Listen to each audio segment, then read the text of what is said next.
Эми кээ бир адам кээде эмне кылат? 4 рекеттик намаздарда 3-чү, 4-чү рекетте Фатихадан кийин сүрөнү окуп коет. Асыл маселе фарз намаздардын 1-чи, 2-чи рекетинде эле кыраат кылынат. Зам сүрөнү кошуп окулат. 3-чү, 4-чүдө Фатиха эле окулат. Бир адам 3-чү, 4-чү рекетте адашып зам сүрө окуп койду. Түшүнүңөрбү?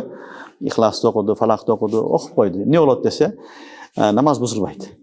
Намаз болбойт, намаз боло берет. Ага сажда сахвда важип эмес. Түшүнүңөрбү? Сажда сахвда важип эмес. Бирок мындай кылбаш керек. Мындай кылбаш керек. Жаңылышып окуп койгон болсо, намаз боло берет.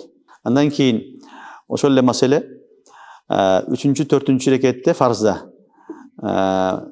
намаз окуп аткан адам да ыктыяр берилет.